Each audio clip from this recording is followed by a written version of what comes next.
the burden of chi can be very difficult to carry. It being pulled from you, it being dropped onto you, all of these sorts of things, very difficult to deal with. So, hey guys, how's it going? Welcome to Going Dotty. I'm Trace Egan, and in today's video we just want to give a bit of a summary of the ego. So let's crack into it.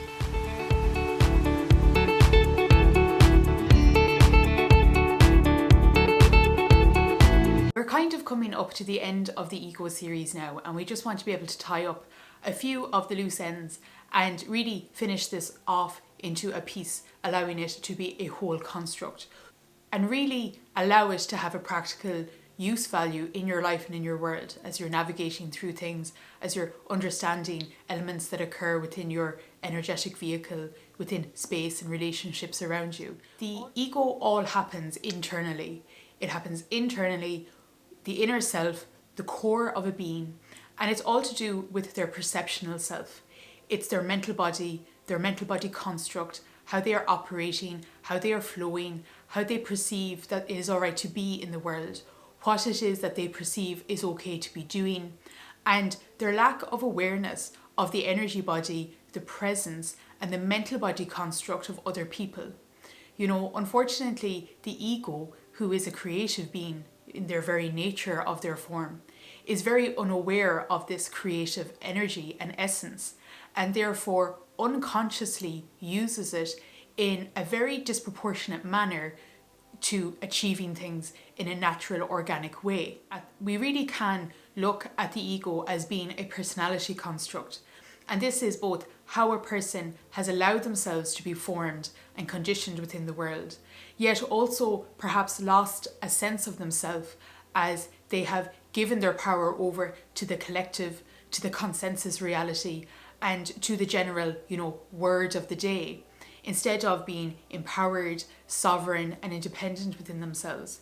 And it's important to understand as well that so many of the social constructs that we're operating within, operating around, and that are operating through us also contribute towards this malady of our times, really, which is what I would consider the ego and toxic psychology to be.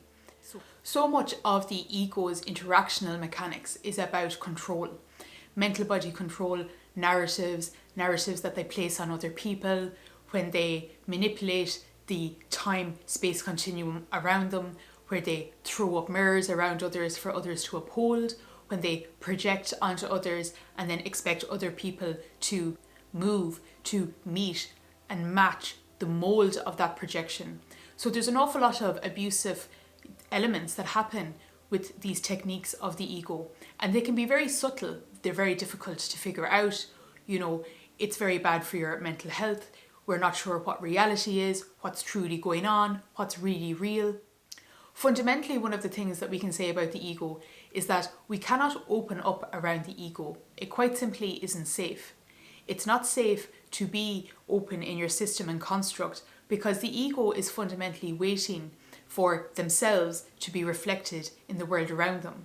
So if you open up around an ego, if you open into your aura or your space, if you share some good news or some good chat, the ego is going to jump into that space at the first possible opportunity. The ego is seeking chi. It is seeking the rich texture and tapestry of life. And the ego doesn't have the skills to mold and generate that high, potent, rich quality of life within itself. So it takes it from the world around it. Not only does this affect us in our relationship that we have with that person, our mental sense of health and safety, our emotional sense of well-being, being safe, being looked after. What happens when an ego jumps into our energy field, our energetic being, our system of chi, is they plug up our fluctuation spaces. We can say that the ego isn't as developed within their energetic system and structure. So what that means is that an ego will experience a lot of the energetic placements and sensations in a detached manner, or, with a lot of space and distance between it and them. They don't have it integrated, grounded. They don't have it knitted into their conscious system, so it is held away from them. And this is often why the ego is left without something to grasp onto. Remembering as well that chi and how we interact with each other and affects each other, it's going to be happening through our physical body. You know, we'll experience it in moments and sensations. We'll have hormonal responses. Hormones are the response system that our brain fluctuates through our body. And yet asking that, how do we answer the gap in that space between, well, why does your body have that response? And that space is, I think, a very interesting space that energetics, or a spiritual eye towards the world and the experience of life, explains in a way that traditional biology, traditional psychology, and traditional physics can't quite jump that gap yet. So this is one of the elements about the ego, is that it affects our energy tubes. It affects what can happen for us, how we perceive ourselves there. You can really feel blocked within your energetic system, because when we're looking at the energy body, you only have one energy body and you only have your own. You know, we have to be mindful and aware and careful of our energetic system and not let others impinge upon that in a negative way, and yet be able to swim around negative impingement because we are integrated. We can process events when they occur in a healthy manner. And having an understanding of the dialogue of geometry, why would that happen? How do I process that out? Really becomes beneficial. But to bring it back to the ego very much can sit within our energy body and within our energy sphere. This affects who we are, what we can bring to life, and the light that we can bring to our own world. So with the ego, it's very important to bear that reality in mind. You know, realities affect each other and they change each other. So if you're interacting with a negative reality or a reality system of another person who doesn't have good intentions for you, doesn't see you, drains you, that's really going to have effects on you all the time. Ego is essentially just trying to survive. You know, the ego is a mental body system in operation. It's a mental body construct, a mental body structure. As discussed, it's not very evolved. But that doesn't mean that it isn't a person living a life, doing the best they can within this low value resources, low quality ingredients that they have been living in and living through. The ego is, on a fundamental level, what distinguishes people from each other. And I think that we live in an era of identity, of over-identifying with materialism or with the external, is potentially a natural consequence of this hyper focus on consumerism and materialism. So I think when we're looking at the ego, we can see it as a result of the general lifestyle that has been lived at this time. And if this is all mental body constructs and if it is all lifestyle choices, then it's something that we can very much get out of. But it's the human effort of the soul and the inner entity that needs to do this work. And it's very difficult to do because it's a very lonely process, evolving yourself, moving through your own energy system, because this is all you within you. You know, you can support somebody, you can help somebody, and you can be there for somebody. You can be supported, you can have help, and these sorts of things. But at the end of the day, when it comes to your awareness journey, when it comes to your processing, you do this for yourself. Nobody can give this to you, and nobody can take it away either, because once you have aligned within yourself with whatever that alignment is, once you feel the resonance of the truth within you, you can't be taken away from that, but it can be a difficult burden to live with. You know, if you're the only person in your family or within your social grouping or within your working environment who's alternative or who's thinking in this way, and other people who are in denser states of consciousness don't want to hear about this, that leaves you in a very vulnerable position. It's not comfortable, it's not enjoyable. You know, there is the burden of the reality of these topics of conversations as having an awful lot of truth in them. And this is the pragmatic preparing for this sort of journey and experience into awareness, into consciousness, and into higher levels of conscious being.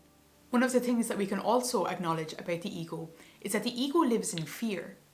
It mightn't seem like that, but the ego is living in a sense of fear, shroud, darkness all the time, as a constant. The ego might perceivably be somebody who's having a great time, has all the power, you know, you might be under their thumb, you might be struggling, they might be in a power position above you and blah, blah, blah. But the reality for the ego is the ego is very disconnected from its sense of chi and its sense of spirit. It's very disconnected from the primary and the primordial forces of life. It cannot get into the flow, it can't move in a reasonably enjoyable manner through its own headspace because it relies and needs other things in people, through its emotional form because it can't really manufacture its own emotional energy, which is why it reaches out and enforces and encroaches upon others. The ego essentially doesn't trust the system of life, which is one of the reasons why the ego feels like it has to be smarter than the system of life and holds it, disembodies to a certain extent, disconnects and holds itself above it.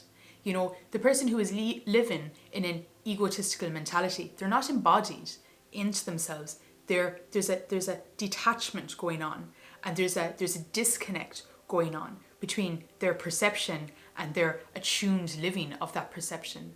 And getting back into that heart space, that high heart space, that sacred heart space, when all of your energy centers are aligned and you're all living in an integrated inner light form. This is what the energy systems of this time are working towards. People moving from their octahedron to their Merkaba. People moving from one form of living within the energy system and matrix to another form. Always within the work, it is about supporting the reality of what's going on for you. The burden of chi can be very difficult to carry. It being pulled from you, it being dropped onto you, all of these sorts of things, very difficult to deal with. So none of these sentences are said without an awareness of the measurement of the weight that they carry. But at the same time, when you are in these difficult toxic dynamics and situations, the fact that you're at the cusp of this means that you're at the cusp of the next step. Dealing with the ego creates the space in our lives and worlds to have to deal with the topics that we're discussing here. So that's another reason to be able to find a little bit of shining light within a very dark situation. And the getting through these things is so important, and you get to create you for your future. So that's it for a little bit of a summary on the ego. I hope you found this useful. Please let me know any thoughts or any things that you have going on for you, and I will talk to you guys again. So look after yourself.